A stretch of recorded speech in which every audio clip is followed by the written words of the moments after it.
നമസ്കാരം. കേരളത്തിൽ ഒന്നാം പിണറായി സർക്കാരിൽ സ്വർണ്ണക്കടത്ത് ഉൾപ്പെടെയുള്ള ആരോപണങ്ങളൊക്കെ തന്നെ, അതുപോലെ തന്നെ ഭരണവിരുദ്ധ വികാരം എല്ലാം തന്നെ അതിജീവിച്ചാണ് കോവിഡ് കാലത്തെ ഒരുമയോടെയുള്ള പ്രവർത്തനങ്ങളിലൂടെ LDF വീണ്ടും രണ്ടാം തവണ മൂന്നാം തവണയും തങ്ങളുടെ നായകൻ പിണറായി വിജയൻ ആയിരിക്കുമെന്ന സൂചന CPM നൽകുമ്പോൾ രണ്ടാം പിണറായി മന്ത്രിസഭയിൽ ഏറ്റവും മോശമായ പെർഫോമൻസ് കാഴ്ചവെച്ച 5 മന്ത്രിമാരുണ്ട്. ശരിക്കും പറഞ്ഞാൽ തികഞ്ഞ പരാജയമാണവർ. അതുകൊണ്ട് തന്നെ വരാനിരിക്കുന്ന തെരഞ്ഞെടുപ്പിൽ മത്സരിച്ചാൽ അവർ 8 നിലയിൽ പൊട്ടുമെന്ന കാര്യം ഉറപ്പാണ്. അതായത് ആറന്മുളയിൽ ഇനി വീണ ജോർജ് മത്സരിക്കുകയാണെങ്കിൽ അവരുടെ പരാജയം ദയനീയമായിരിക്കും. അതുപോലെ തന്നെയാണ് കൊട്ടാരക്കര MLA ആയിട്ടുള്ള നിലവിലെ ധനകാര്യ വകുപ്പ് മന്ത്രിയായിട്ടുള്ള KN ബാലഗോപാലിൻ്റെ കാര്യം. ഇനി മറ്റൊരാളാണ് പാർട്ടിയുടെ സംസ്ഥാന സെക്രട്ടറി ആയിട്ടുള്ള MV ഗോവിന്ദൻ. ഒരിക്കൽ കൂടി ഇനി തളിപ്പറമ്പ് മണ്ഡലത്തിൽ ഗോവിന്ദൻ മത്സരിക്കുകയാണെങ്കിൽ അവിടെയും 8 നിലയിൽ പരാജയം ഉറപ്പാണ് എന്ന് CPIM കണ്ണൂർ ജില്ലാ കമ്മിറ്റി തന്നെ തുറന്ന് സമ്മതിക്കുന്ന ഒരു വസ്തുതയാണ്. കാരണം 9,000-ലേറെ വോട്ടിൻ്റെ ലീഡ് UDF വളരെ വ്യക്തമായി നേടിക്കഴിഞ്ഞ ഒരു മണ്ഡലമാണ് തളിപ്പറമ്പ് നിയോജക മണ്ഡലം. ആ തളിപ്പറമ്പിൽ ഇനി MV ഗോവിന്ദൻ മത്സരിച്ചാൽ 8 നിലയിൽ പൊട്ടുമെന്ന കാര്യം ഉറപ്പിച്ചു കഴിയുന്ന ഒരു സാഹചര്യമാണ്. അതുകൊണ്ട് ഗോവിന്ദൻ്റെ ഒരു പരിപ്പും ഇനി തളിപ്പറമ്പിൽ വേവില്ല എന്നുള്ളത് ഉറപ്പാണ്. ഇനി അതുപോലെ തന്നെയാണ് നിലവിലെ വ്യവസായ മന്ത്രി കൂടിയായിട്ടുള്ള P രാജീവിൻ്റെ കാര്യം.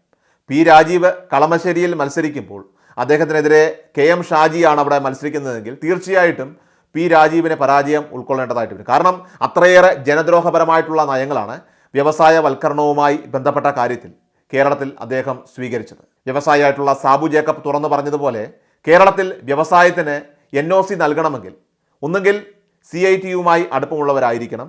ഇനി അതല്ലെങ്കിൽ പിണറായി വിജയൻ്റെ ചൊൽപ്പടിക്ക് നിന്ന് പാർട്ടിക്കാർക്കും ശിങ്കടികൾക്കും നോക്കുകൂലി കൊടുക്കുന്ന രീതിയിലേക്ക് വരേണ്ടതാണ് എന്നാണ് അദ്ദേഹം പരോക്ഷമായി തന്നെ തുറന്നടിച്ചത്. മുഖ്യമന്ത്രിയുടെ മകൾ വീണ വിജയന് എന്തുമാകാം, മുഖ്യമന്ത്രിക്ക് എന്തുമാകാം. ഇവിടെ കേരളത്തിൽ ഒരാൾ വ്യവസായ സംരംഭം തുടങ്ങുമ്പോൾ അദ്ദേഹത്തിന് ആന്തൂറിലെ ഷാജൻ നേരിട്ടതുപോലെ ദുരിത അനുഭവങ്ങളൊക്കെ തന്നെ മാത്രമാണ് നേരിടേണ്ടി വരിക. കേരളം അതുകൊണ്ടാണ് നിക്ഷേപ സൗഹൃദമല്ലാതെ ഇപ്പോൾ ആയിരിക്കുന്നത്. കാരണം അത് അത്രയേറെ ജനങ്ങളെ പിന്നോട്ടടിക്കുന്ന ഒരു സമീപനം കൂടിയാണ്. നിലവിൽ ഈ ഒരു കാഴ്ചയാണ് കേരളം ഇന്ന് കണ്ടുകൊണ്ടിരിക്കുന്നത്. ഇതിൽ നിന്നും ഒരു മോചനം തീർച്ചയായിട്ടും കേരളത്തിലെ ജനങ്ങൾ ആഗ്രഹിക്കുന്നുമുണ്ട്. ഇനി മറ്റൊരു മണ്ഡലമെന്ന് പറയുന്നത് വിദ്യാഭ്യാസ മന്ത്രിയായിട്ടുള്ള V ശിവൻകുട്ടി മത്സരിക്കുന്ന നേമം നിയോജക മണ്ഡലമാണ്. വാസ്തവത്തിൽ CPIM BJPയുമായി ഡീൽ ഉറപ്പിച്ചു കഴിഞ്ഞിരിക്കുന്ന ഒരു മണ്ഡലം കൂടിയാണ്. അതുകൊണ്ട് നേമത്ത് ശിവൻകുട്ടിയാണ് മത്സരിക്കുന്നതെങ്കിൽ പോലും ശിവൻകുട്ടിയെ 8 നിലയിൽ പൊട്ടിക്കാൻ വേണ്ടിയുള്ള നീക്കങ്ങൾ തന്നെയാണ് ഇപ്പോൾ അവിടെ നടന്നുകൊണ്ടിരിക്കുന്നത്.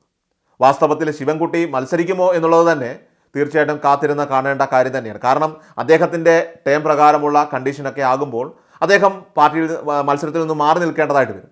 അപ്പോൾ അങ്ങനെ വരുമ്പോൾ പകരം CPIM അവിടെ ബലിയാടാക്കാനായിട്ട് പോകുന്നത് ആര്യ രാജേന്ദ്രനെ ആയിരിക്കും. അതായത് നിലവിലെ തിരുവനന്തപുരം കോർപ്പറേഷൻ മേയറായിട്ടുള്ള ആര്യ രാജേന്ദ്രനെ അവിടെ ഇറക്കി അവിടെ BJPയെ വിജയിപ്പിക്കാൻ വേണ്ടിയിട്ടുള്ള നീക്കങ്ങളായിരിക്കും അവിടെ ആരംഭിക്കുക. നമുക്കറിയാം ലോക്സഭാ തെരഞ്ഞെടുപ്പിൽ എങ്ങനെയാണ് CPI സ്ഥാനാർത്ഥികളെ പരാജയപ്പെടുത്തി അവിടെ BJPക്ക് വോട്ട് ഷെയർ വർദ്ധിപ്പിക്കാനായിട്ട് CPIM വലിയ തോതിൽ പണിയെടുത്തത് എന്ന കാര്യം. അതിൻ്റെ കൃത്യമായിട്ടുള്ള ഒരു തനി ആവർത്തനം 2026 നിയമസഭാ തെരഞ്ഞെടുപ്പിലും ആവർത്തിക്കാൻ വേണ്ടിയിട്ടുള്ള നീക്കങ്ങളാണ് ഇപ്പോൾ അവിടെ സംഘടിപ്പിച്ചുകൊണ്ടിരിക്കുന്നത്. അതുകൊണ്ട് തന്നെ നിലവിൽ പിണറായി വിജയൻ മന്ത്രിസഭയിലെ 5 CPIM മന്ത്രിമാർ ഉറപ്പായി പരാജയപ്പെടുമെന്ന് ഉറപ്പിക്കുന്ന സാഹചര്യമാണ് നിലവിലെ രാഷ്ട്രീയ സാഹചര്യങ്ങളെല്ലാം തന്നെ പരിശോധിക്കുമ്പോൾ അതിൽ നിന്നും വ്യക്തമാകുന്നത്.